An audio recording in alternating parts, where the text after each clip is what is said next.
This 9 Sports Special is sponsored by Agnes and Nio Andrews All-State Insurance, Care South Medical and Dental, Southern University, and Reliable Roofing.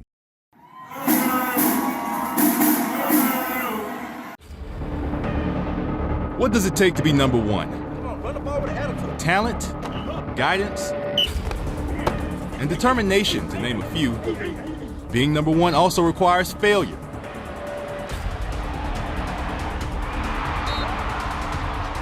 The Southern Jaguars came up short of the top spot last season. Now, how does one respond in the face of adversity? Another season has come upon us. You can feel the energy, you can feel everything in the air. We feel like we're the best in the SWAC. There it is. The expectations are set, and the Jags are fighting for first. Good evening, I'm Kevin Baptiste, and unlike the last 2 Southern specials, this one does not involve a new head coach on the bluff. Eric Dooley's inaugural season was a solid one that had some good moments. However, there was a fair share of bad moments that made it a roller coaster ride. After starting off the season with a 1-2 record, Southern won 4 straight games, 2 of them against SWAC rivals. In what was Dooley's homecoming, the Jags annihilated Prairie View A&M for their 3rd straight win in Panther Stadium. The next week, the Dog Day defense led the charge in a nail-biter against Alcorn State. And at 4-2, the vibes were immaculate at A.W. Mumford Stadium. Then came 2 road trips from hell, a shutout loss at Jackson State, followed by a defeat to Florida A&M that put the season on life support. But back-to-back wins coupled with a godly amount of outside help kept the Jag season alive. Southern got their rematch with JSU in the SWAC title game, but just like in the previous November, Southern left Veterans Memorial Stadium without a win. Now, players believe the camp intensity level is higher compared to last year. The reason being is because of their familiarity with the system, plus the high tempo that has become expected at practice. Now the team looks to raise that level when it counts the most, and they're doing it with a new motto. The Southern football program has its fair share of 3-letter acronyms. RTD, that stands for Return to Dominance. Win. No, not winning games, but what's important now. And there's a new acronym serving as the mantra for this 2023 team. The motto that we're using this year is going from good to great. Good to great. GTG, good to great. Brought to the team by defensive coordinator Henry Miller, but originated by Miller's late stepson, Javen Walton. Walton was a linebacker at Edna Carr in the early 2010s. After a brief college football stint, Walton returned to New Orleans to serve as a mentor in his community. But last June, Walton's life was cut short at just 27 years old due to gun violence. I was reading his book, going through his things, and I saw his training, and it went from G to G. So I'm digging a little deeper. I found out that G to G was, getting kids to go from good to great. Because everybody in the neighborhood loved him. He worked hard, he's a hell of a football player when he played, and he loved training kids. So I took that, and I'm bringing it with us here. Putting everything that you did in the past in the rearview mirror and trying to achieve something better and something new. So we're going to take one day at a time, one game at a time, and we're going to keep achieving these goals that we got for this defense. In 2022, Southern finished 2nd in the SWAC and 6th in the FCS for total defense. That's good. To be great, the unit wants to finish number 1 across the board. Being dominant in every phase of the game, not giving up so many touchdowns, big runs, big plays, and definitely just force some more turnovers. We want to be in the lead over everybody, not even close. We're actually bigger and faster up front. We have a transfer guy in Laos and Zachary. Both of those guys are 300 pounds, 290 pounds, Taj Brown, who was an inside guy, we put him out there on the end, and now we took Gibbons and made him an end, so our defensive line is huge. Last year, the front 4 was our strength. This year, we're going to depend on our secondary to carry us for a minute until everybody becomes comfortable with playing with one another. Last year's total numbers say that the Jags' offense was somewhere near good, but the path to greatness starts with fixing the passing game. Can Harold Blood be that consistent QB1 that Southern has lacked since 2017? I kind of felt like the journey was a little long, but it taught me patience and just finding myself and understanding the truth, how to play quarterback. Man, he's a dog. He got the desire. He puts in extra work every day. Even without us, he'll be in here after practice at 10 p.m. lifting and going hard. He wants to learn. He wants to know how we run our routes, what speed we run our routes, how many steps it takes for us to get out our routes. I feel like the mental aspect, we're understanding coverages is one. I feel like we're in tune, we're in one. And I feel like that goes a long way. We have a relationship outside of football, and that goes a long way as well. The chemistry of the offense have to be all on one sync, and I can see us working towards that now.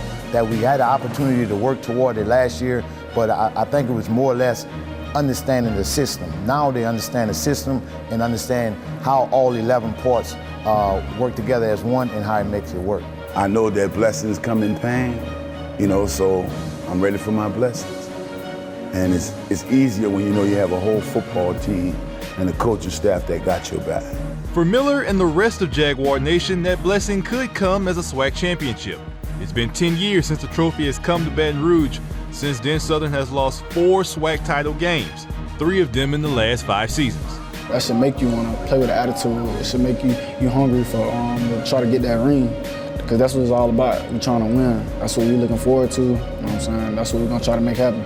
We owe it not only to ourselves, but to our coaches and Southern fans. Like, they support us so much here, and I never felt the type of love I felt from a fan base, even from my hometown. Like, they show real love out here, and so we owe that championship to them. Good to great won't just apply to in between the white lines. The players are carrying it towards everyday life, in the classroom, as sons and as fathers. Jalen Campbell even said they are going from good to great in the locker room by keeping it more clean. They're also wearing the motto on their arms with these wristbands. Now, as far as in between the white lines, all great offenses start in the trenches. Southern lost 2 all-SWAC starters in Dallas Black and Jeremiah Stafford, yet their replacements are guys who have plenty of SWAC hours. A great offense also features a healthy bond between the starting quarterback and his linemen. Harold Blood seems to have that down pat. Example, during our interviews, Blood brought all of his linemen into the room, from the first starter to the last backup. It mean a lot, man, especially on the field, but outside they're friends to me as well. So they go by the largest and stand on business. That's what it means. The largest? The largest. Who came up with that? Me, Juan Gonzalez, and Cameron Foster. It's a global thing. I feel like the whole world should know who we are, because they know. As soon as we step out, we're going to show them. Who's the biggest character on the O-line? Biggest character? T. New, number 70. Number 1! Yes, sir! Kyrie can sing a little bit. Eli, character. He's talented on the field, though, for sure. Versatile. Okay. So what we had Kyrie sing right now? So have him sing. Put him on the spot. It's been a long time coming, but I know change will come. And that's the SWAC, belongs to Southern, baby. Blood actually requested that they all be in the interview with him. Either way, it was a smart move by the QB1.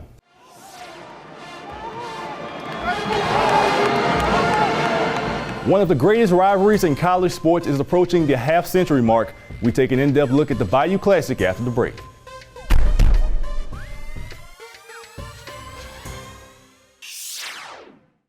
When you look back in the Bayou Classic record books, and they're gonna say head coaches who have won, and Terrence Graves is on that list from 2021. Yeah, that's a blessing. That's a blessing. You never know when or how situations life's gonna fall, and I'm just grateful and thankful that God allowed me to be prepared enough to accomplish that. Terrence Graves was a head coach at arch rival Grambling for just one game, and that game ended up being arguably the biggest win of his career. The 2021 showdown was one of 49 Bayou Classic battles.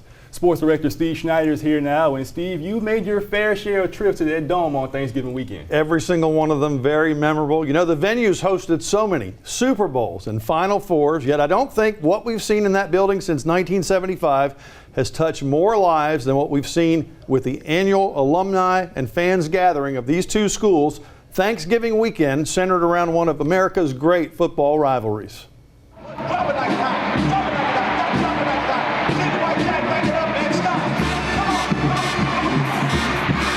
You know it's coming.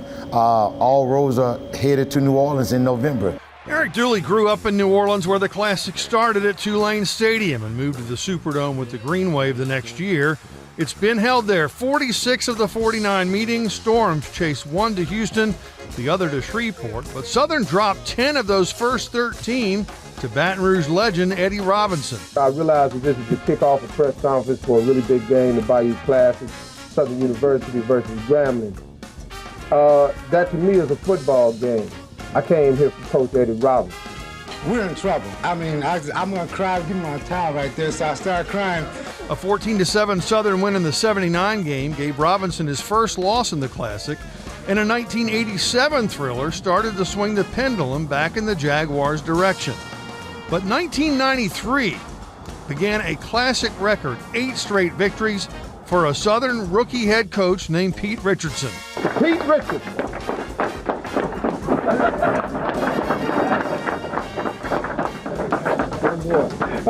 Cleveland. You're from Cleveland. Oh, I hear you. We all right there.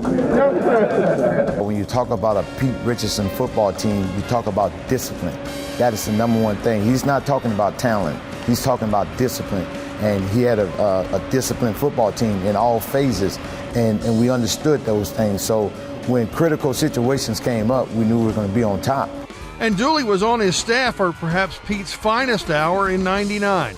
A ridiculous comeback of epic proportions after the Tigers had taken a huge first half lead, but saw that tremendous momentum slip through their fingers. Down 31-10 at one point at halftime, and you know, for most teams you would say the ball game.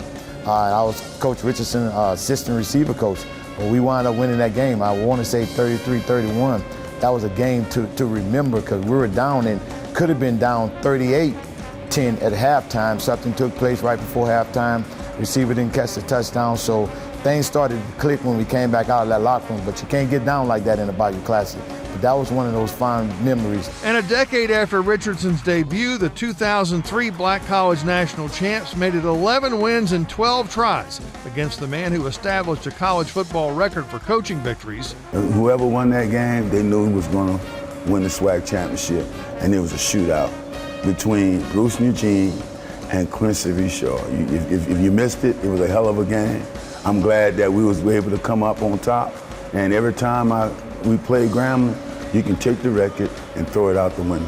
I thought that group was special. You know, we had some receivers. I was fortunate enough we had 3 receivers to go over 100 yards in that game. I got all my memories been great for me. I try to let them go and just try to create new ones. The 2 iconic figures were gone by 2014 when the Jags claimed the highest scoring affair in series history, edging the G-Men 52-45. That effort tilted the series in Southern's favor 21-20, but Grambling grabbed the advantage the next 3 years.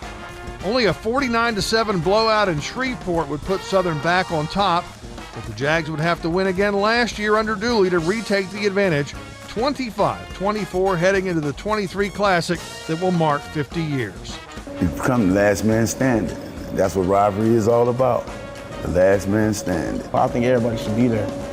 Just to see how, just the feeling, just the feeling. You feel the energy, you feel the atmosphere. So it's 50 years, like, bro, this is black history. Like, I remember growing up, I'm from Mobile, Alabama, but my mom, my dad, my grandfather, they used to go to the game and they used to tell me about it. You know what I'm saying? When I actually get a chance to play in it, it was fun, especially playing in the Superdome. Just to get my feet on that grass, it felt so surreal.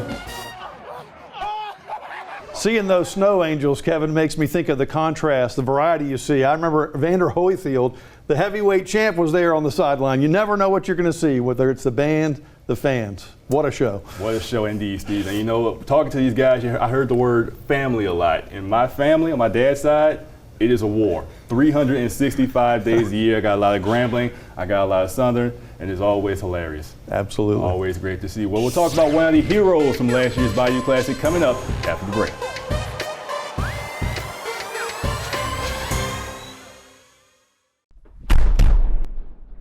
One of the underrated aspects of football is punting. Having a person who can flip the field towards their team's advantage can go a long way in determining wins and losses. The Jags have that with Robens Beauplan. What Beauplan also brings is a background that is a little different from the rest of his teammates. When you look down Southern's roster, you'll see a lot of players hail from the deep south of the United States. Remove United States from that equation, and no player is more deep south than punter Robins Beauplan. I was born and raised in Haiti. I was in Haiti for about 14 years. So pretty much I'm the real Haitian. I moved to the States in 2015, and I've lived in Florida since then. But me and my mom moved to the States, so I've been with my mom and my little brother. But pretty much I always tell people, every single time they ask me where I'm from, I always mention Haiti because that's where I've learned how to be a man, honestly. As with majority of non-Americans, the football that comes to mind is soccer. Robins excelled on the pitch in Haiti and at his high school in Florida. Eventually, his services were requested on the gridiron. One of my uncle's best friends, actually, had a pop running team. He saw me and he was like, hey, can you kick for my team? I was like, sure. So I started doing field goals for them. I started to punt for them. But one thing about me, I'm very dedicated at anything I do. So I started really taking it serious, and I started to see the opportunities in football. The man known as Mr. Goldenfoot got Division I offers as a preferred walk-on, but Robins chose the junior college route, ending up at East Central Community College in Decatur, Mississippi. Small city, to go to Walmart, it was like 20 minutes away, 20, 30 minutes away. So it was a big of difference, especially in Florida where I live. It's probably like 5 minutes away from Walmart. And resources got even more challenging after making the transition 2.5 hours west. In the middle of nowhere also, Longman, Mississippi. McDonald's like 25 minutes away. So that's also like, it's a little different. Nowadays, Robins is on the home side of A.W. Mumford Stadium. However, on an October night in 2021, he was on the opposite side, watching his Braves lose on a walk-off field goal that may or may not have played into his decision to transfer. That definitely had a little help of me coming here, especially like I've been friends with the last kicker that was here, like Jackson, the current kicker here, Josh Griffin. Me and him, we started a relationship since then. We got to know each other, and there were guys that wanted to be around. Josh Griffin is a hard worker. Why not make the change? And when you also play for a head coach like Coach Dooley and Coach Graves, they're guys that care about special teams and that want to see you do great. Robins has an infectious personality. He gets along with everyone. People just draw to him, and then he works. He works like a skill guy. He works like a linebacker. All of them do. There's always the age-old question, are kickers and punters considered football players? They rarely get hit by a defender. Fortunately for Mr. Goldenfoot, he got his fair share in last year's Bayou Classic, even taking a 15-yard roughing call that ended up starting a big fourth quarter run for the Jags. After that game, for sure, nobody can say I didn't get hit no more. I felt like I was a little bit more of a running back that game. So he was pretty good. He said he ain't never felt more sore after the game like that. Did he ever tell you that? He did. I don't know, maybe those guys had a little thing against me. I don't know what I did to them, but they choose to hit me a lot that game. This past summer, Robins graduated with a bachelor's degree in criminal justice. After football, he plans on working for Homeland Security under U.S. Customs, then letting God lead the way to see where he ultimately ends up.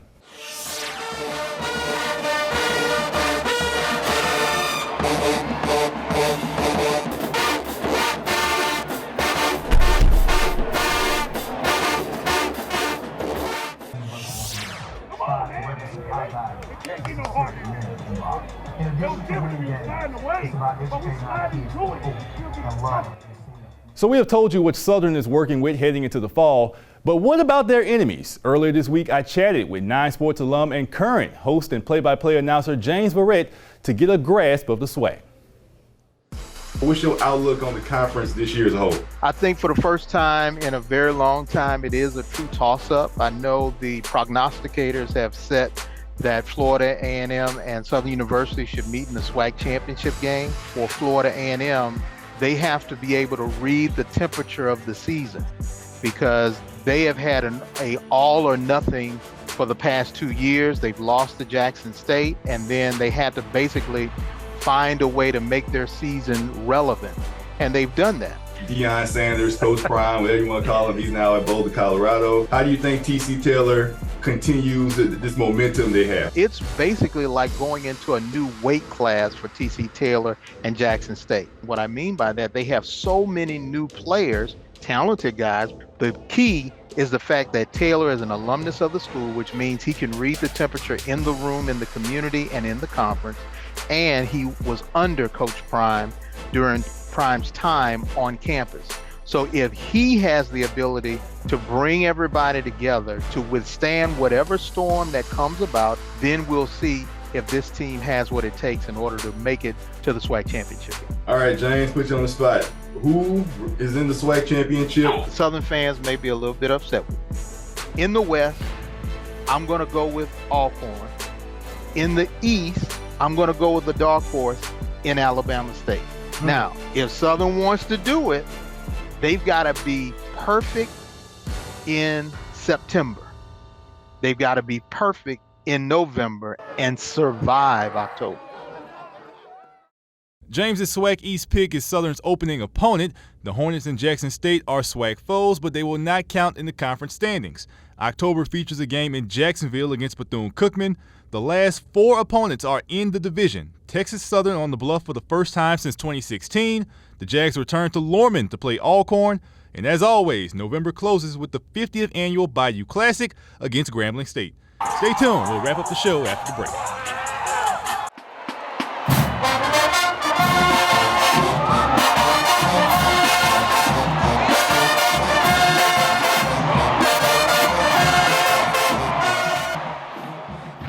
Well, that's all the time we have. Continue to check in with us throughout the season because nobody has your Southern football coverage like 9 Sports. We are 14 days away from Game 1 against Alabama State. Until then, we'll let the Jags turn you up some more. 30 days straight, SU, SU. 30 days straight, SU, SU. 30 days straight, SU, SU. Woo! We gotta put it together today, fellas. It's Jag football. Let's do what we do, baby. This 9 Sports special was sponsored by Agnes and Nio Andrews All-State Insurance, Care South Medical and Dental, Southern University, and Reliable Roofing.